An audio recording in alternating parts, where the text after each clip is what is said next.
Good morning, just. A bit worried I'm billed as Philip. When I'm billed as Philip, I'm normally in trouble. So it's normally Phil Layton is how I normally... So I hope I'm not in trouble just yet.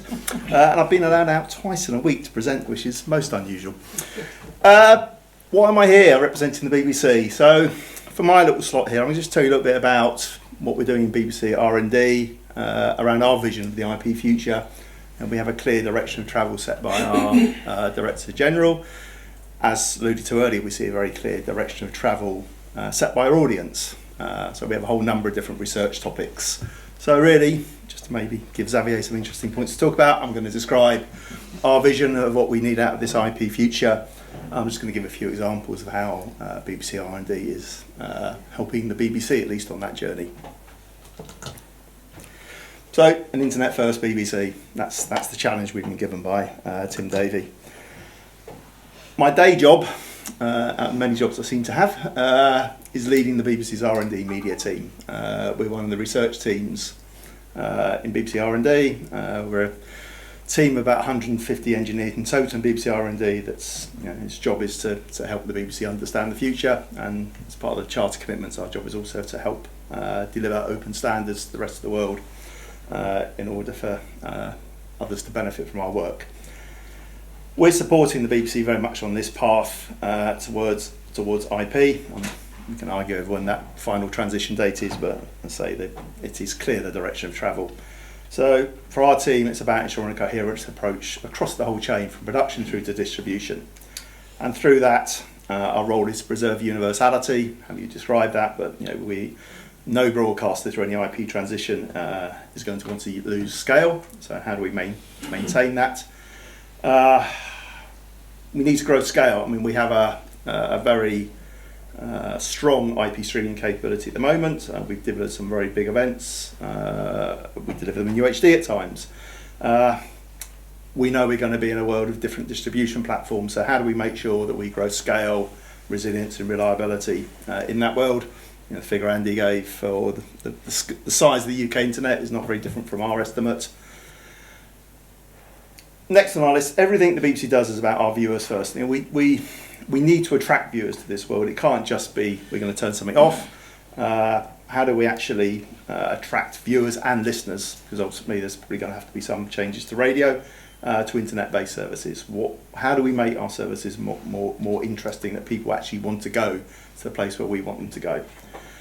We think IP offers lots of opportunities to enhance the inclusivity of BBC content. I don't mean accessibility. I think there's a wider set of things we can consider here.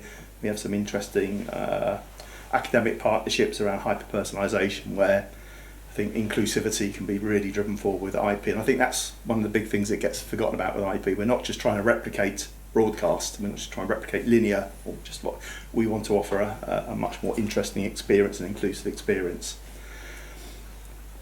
Next on the list are probably just standard things, industry standard production workflows, adopt end-to-end systems approach, what comes in must come out, particularly metadata, which is always a bane of our life, and to help the BBC maintain access to innovations through standards and IPR creation. So we do create patentable IPR, we do contribute to a lot of standards. My team represents the BBC in many of the standards forums where distribution matters are concerned. So in a nutshell, it's really quite a simple goal that we have. That's to make the internet better than broadcast. That's our job. The way we do it, that's worked. Sort of roughly how we're set up. One of the things that's really important for us is right down the left-hand side is sustainable engineering. If you look on our website, we've run a research portfolio around sustainable engineering for many years. We've published a piece of work recently looking again at the IP transition. It's really critical for us that we understand the energy associated with this transition. So it's a really important part.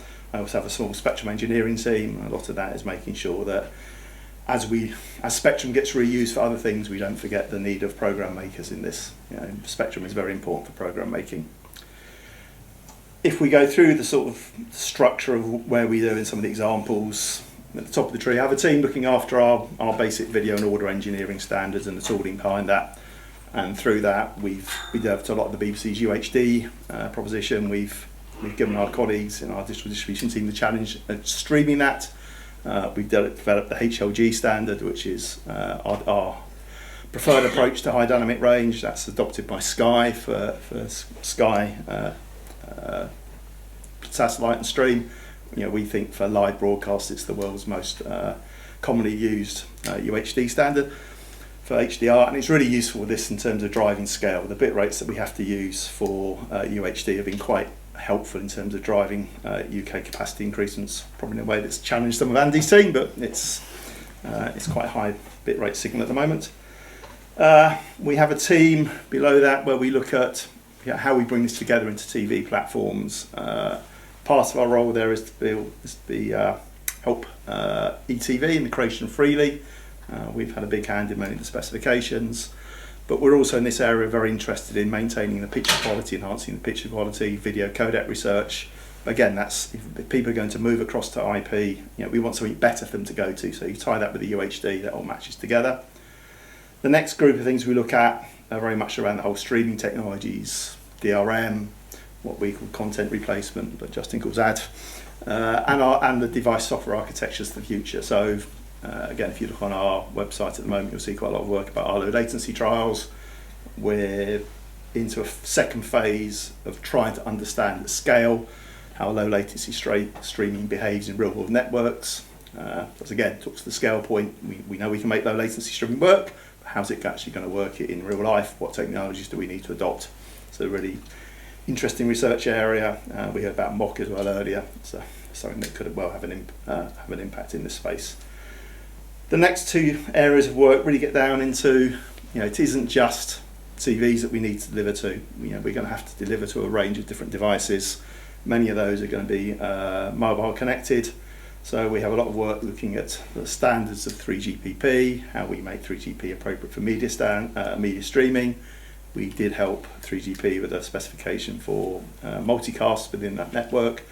That builds upon previous work we've done around multicast ABR. We first demoed that at 2018 at IBC. So we understand multicast ABR extremely well.